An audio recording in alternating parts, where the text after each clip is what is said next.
What's going on, YouTube? Welcome back to another Heart Over Height episode. Today we're going to be discussing the recap of pretty much week 1 of the NBA season. So if you do enjoy this content, do me a huge favor, smash that like button, subscribe to the YouTube channel, comment down below on your favorite player thus far that's been just popping off and everything like that, as well as somebody that has been a little disappointing for you. Let's have a discussion in the comments. So without further ado, let's get right on into this. So as we can see here, these teams, some teams have played 3 games, others have only played 2, but the NBA is back. Finally, we're here. The NBA is back. We've had some really good basketball to start off the year. Teams like the Celtics, Cavs, Hawks, undefeated in the East, but then also some winless teams. Some teams expected the Nets, Wizards, and the Pistons, but then, 76ers starting off a little slow.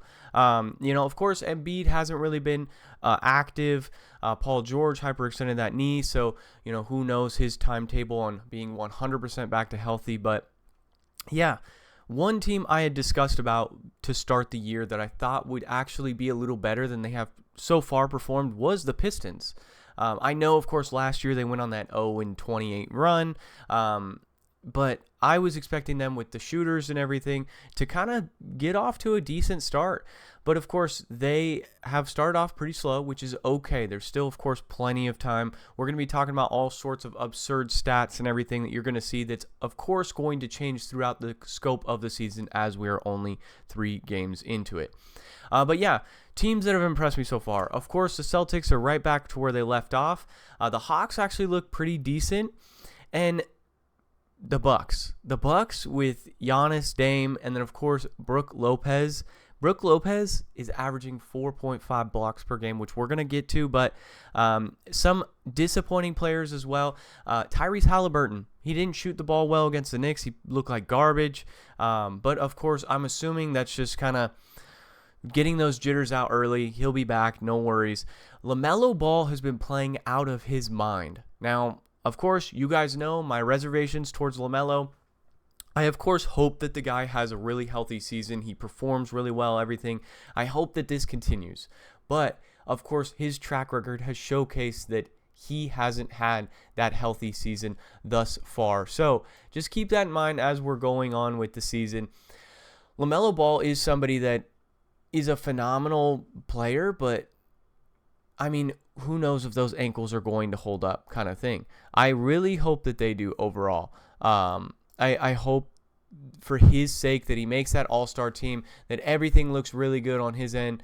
I just noticed right now that my camera was a little small, but overall, yeah, I really like what they got going on over in Charlotte. Although they're 1-2, they're, of course, a young team. They're still developing that Brandon Miller, LaMelo Ball connection.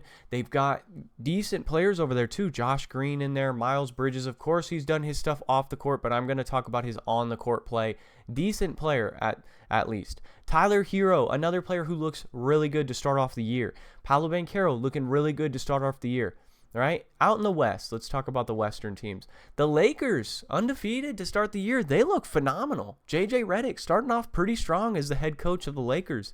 Looks like he's fixed Anthony Davis' jump shot so far. It looks pretty good. Anthony Davis is shooting the ball really well, and honestly, probably league MVP frontrunner right now. But of course, that's 3 games in. A shocker of a team so far, although they've played only 2 games, it is the Denver Nuggets. The Denver Nuggets have kind of showcased in the past they've always been atop of the West, regardless of whether they've been super strong coming out or a little bit weak. But the Denver Nuggets have always been a really good regular season team. Scoot Henderson looks pretty decent to start off the year for the Portland Trailblazers. Of course, Victor Wembanyama and Chris Paul, that chemistry is being developed as we see. The Clippers, yes, Kawhi being out, but James Harden and Norman Powell look phenomenal to start off the year. Guys like Ja Morant, Zach Edey. Zach Edey made his first career NBA three-pointer last night. Pretty solid, if I do say so myself, so they could be dangerous.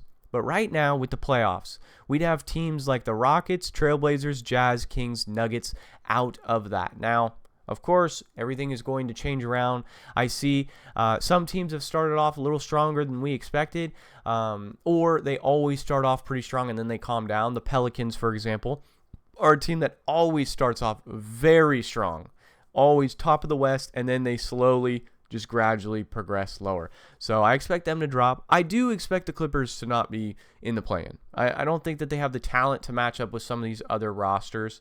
And then let's talk about the Kings. Kings also being 0-2. I think they're just figuring out that chemistry between Fox, DeRozan, and Sabonis.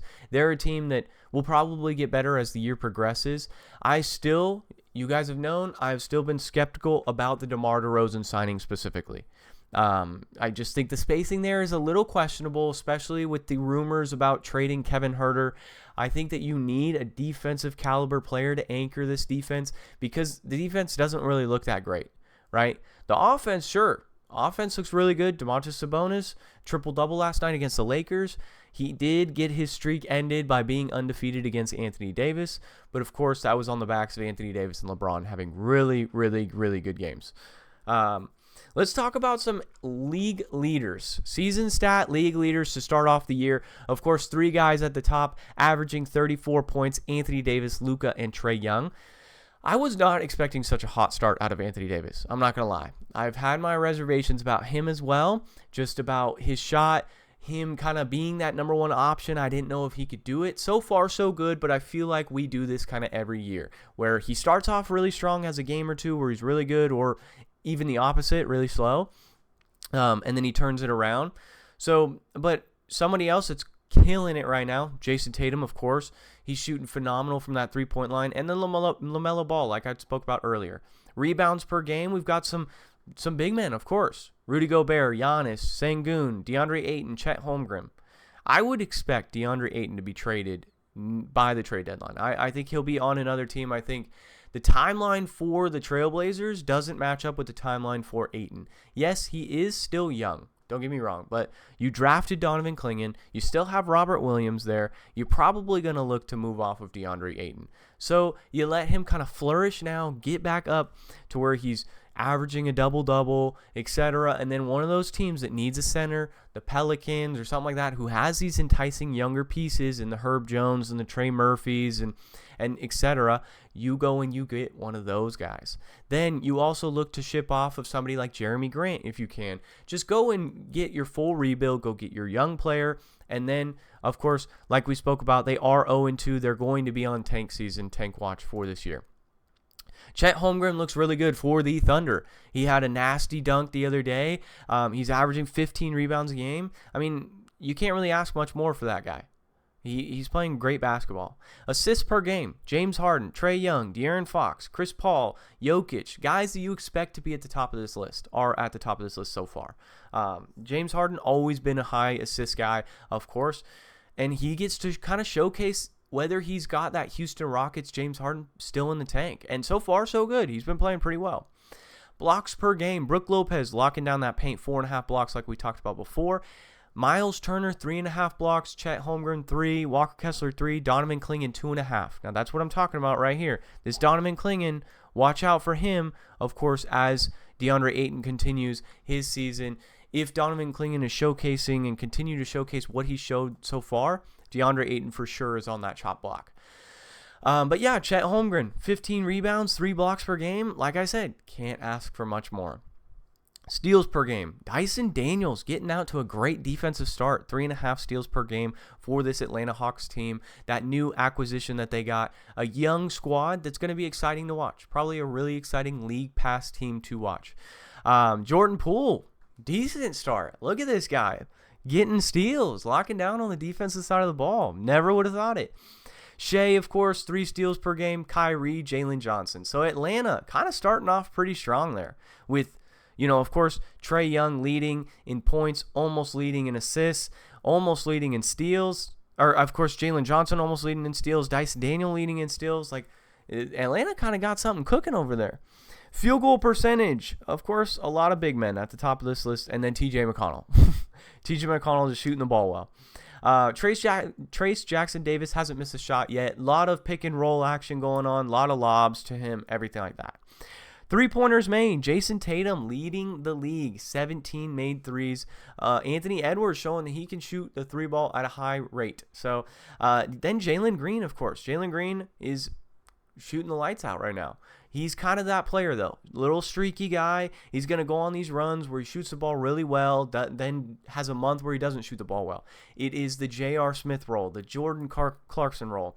Karis LeVert even does this. Guys like that. So, three-point percentage, don't really stick to this number too much because, of course, there's no like Curry, there's no, Tatum here. The high-volume three-point shooters aren't knocking it down like Jaime Jaquez, where he's made, 4, I'm assuming, threes on the year. Now let's talk about some exciting games that you may have missed. Yesterday, this Kings-Lakers game was really good. This Mavs-Suns game, really good, of course. Rockets-Spurs had a little bit of chippiness in it with Wemby and Dillon Brooks. Dillon Brooks not backing down from anyone. And then today, we've got some decent games here. We've got, of course, Hawks-Thunder, 2 top teams, the East and the West, battling each other. The Pelicans-Trailblazers game yesterday was actually kind of decent. They're playing back-to-back. Or, of course, they played 2 days ago. 105-103, the Trailblazers lost the lead there to lose that game. Clippers-Warriors should be a decent game as well. Overall, this season has started off pretty strong for us. Great basketball that we've been watching thus far. So I'm going to try and do these weekly recaps, just giving you guys those league leaders, the MVP front runner. Right now, it's probably Anthony Davis. If not, it's got to be, Luka or even Jason Tatum-esque, just as those guys are at the top of this East and West right now. So if you guys do enjoy this content, do me a huge favor, smash the like button, subscribe to the YouTube channel, comment down below on your most favorite player thus far and your least and most disappointing player thus far. So without further ado, it's been another Heart Over Height episode, and I'll catch you guys in the next one. Peace.